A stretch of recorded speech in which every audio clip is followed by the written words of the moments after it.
guys, I'm back with a new video and let's talk about Poor Things.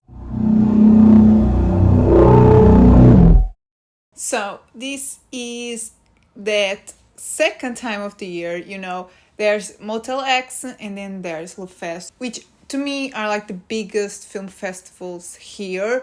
Motel X, obviously, it's all about horror, and then Fest is more about like those movies that end up winning a lot of awards in other ceremonies, like at Venice or at Cannes.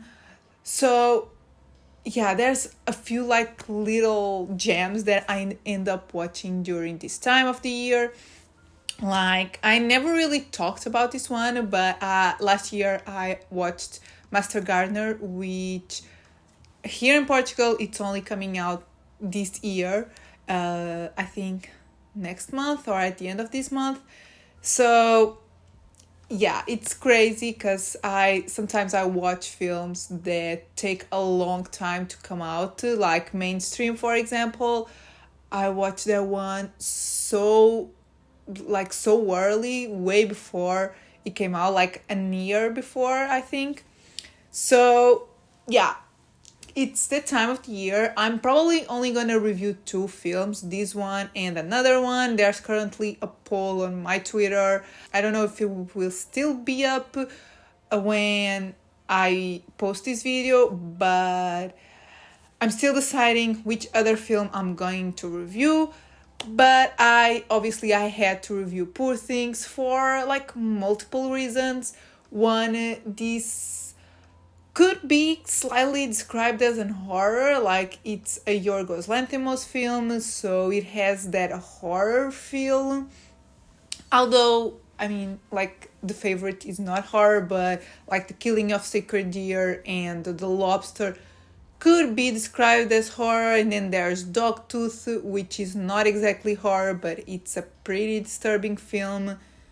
So yeah, I decided this one has touches of horror, and this is like one of the biggest indie releases. I think this one has been pushed a couple times, and this is only coming out at least here next year, so I was really lucky to watch it 2 months before it comes out. And this one is also extra special because part of the plot takes place in Lisbon, or in a fictional Lisbon, so it has a lot of Portugal, a lot of Portuguese elements, and I'll get to that. But there are a ton of reasons why I wanted to review this film. So I hope you are interested in my thoughts, and let's get to it. So this film is based on a book. I did not read the book. I don't really plan on, to be honest. But yeah, I thought I should mention that. And this one is kind of difficult to like summarize. It's an interesting story. And the way I'm gonna describe it, it's that it's about a woman that has like the mind of a child, and it's about her navigating the world and discovering life. And yeah, there's a ton to this film, but that's the basic premise without spoiling anything. I'm pretty sure you all know who stars in this film, but yeah, I'm gonna let you know anyway. So it stars Emma Stone, Willem Dafoe, Mark Ruffalo, Rami Youssef, as well as some other actors. But yeah, these are definitely the biggest ones, like the main actors here, the main characters. And post that, let's get to my thoughts. So I guess I've been really lucky lately with not only Hunger Games, but with this film as well, that I really enjoyed. Like, there is nothing that compares this one to the Hunger Games. It's just that, yeah, lately I have been lucky with the films I've been watching. This one is really interesting because, as I said, not only it's a Yorgos Lanthimos film, and he does some weird stuff, not only conceptually but also visually. He likes to experiment, which I like and I appreciate, but sometimes it doesn't really work. Like with A Killing of a Sacred Deer, that movie, it's just not my thing. Dogtooth is also really weird. The Favorite isn't my favorite. So it's a hit or miss for me. But I'm really happy that this one was a hit, and I'm happy this lives up to the hype because honestly, I went into it expecting the worst. Yeah, honestly, I just, in my mind, there were like 70% chances of me not liking this film. And I'm really happy when the movie proves me wrong, and I really enjoyed it. I had a really good time because this film is a really interesting one. It's weird, yes, but I think it's like the easiest one to follow out of all these films.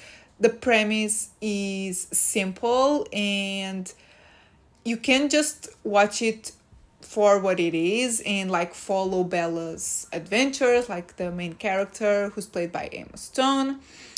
But there's also a lot of metaphors, a lot of commentary.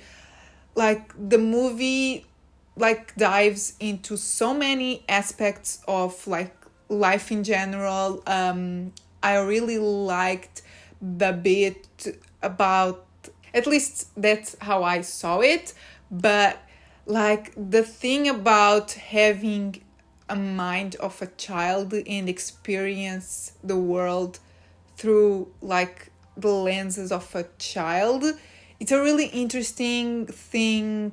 And yeah, it speaks a bit about your inner child and how like innocent kids are, and but also touches on woman versus man and how is like the experience of life as a woman. Yeah, there's so much to unpack in this film that yeah, I will probably need the rewatch if you want me to get deep into it and talk like maybe spoilers or something. But to fully understand this film, this will take like multiple watches because there's so much. But again, you can also watch it for what it is, follow the story, and it will be like a simple watch and a really funny one. Like this was probably the most laughs I've heard in a theater. Like for every 2 minutes, every 5 minutes, someone was laughing, or actually like the entire room was laughing. This one was sold out, so obviously there were a ton of people there. But yeah, like everyone, basically everyone laughed at every single joke. There's so many jokes, so many jokes that make you think, because it's funny, but it's not a funny situation or a funny thing. Like, yeah, it's really hard to explain, but it is like a lighter film that has some like deep and darker moments. As far as like the technical aspects go, as I said, it's experimental in the way it looks, but I really enjoyed that. The music, I'm a bit biased because it has like a Portuguese singer there, and she did the like original song for the film. And yeah, that makes me a little bit biased towards a lot of the film, to be honest, because I would say like maybe 50% of the film takes place in Lisbon, in a fictional Lisbon. And yeah, there's a ton of jokes that I'm pretty sure only Portuguese people will get the full joke. But yeah, there's things that are for the Portuguese audience.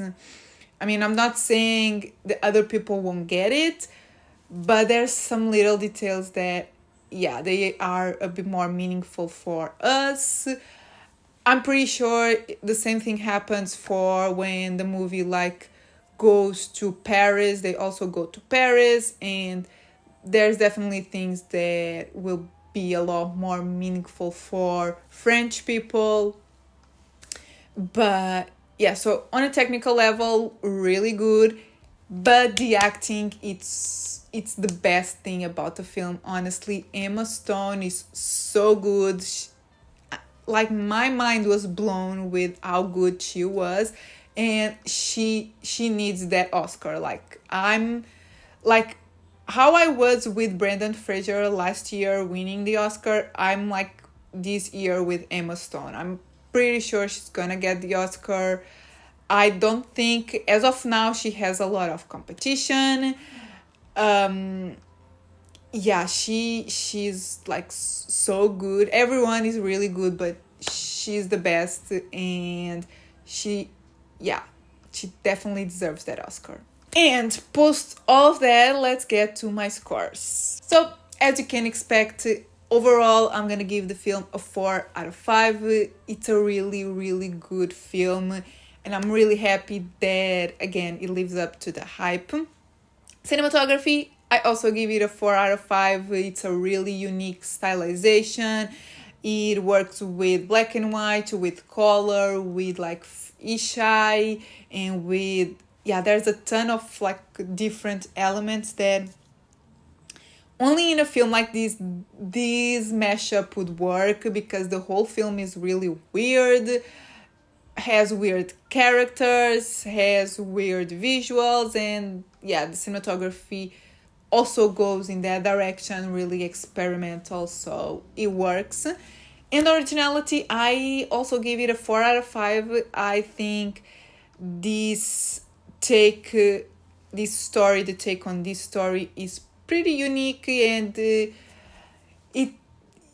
goes in a direction that I'm pretty sure there are films that deal with the same like subject matters, but not in this way. Like, this is pretty unique. So yeah, guys, these are my thoughts on Poor Things. I know a few people have already seen it. This has been going around in like the festivals and the festivals round. So if you have seen it already, let me know in the comments what you thought. Let me know which one is your favorite Yorgos Lanthimos film. Mine, I think it's this one, honestly. I really liked The Lobster, but this one is definitely the one for me, because I just had a really good time. It's weird, but not that weird that you can't understand it. So yeah, I think this one is my favorite, but let me know which one is your favorite. And if you haven't seen the film yet, let me know if you are planning on watching it. And yeah, if you like the video, give it a thumbs up, subscribe if you're not subscribed yet, and I'll see you in my next video. Bye!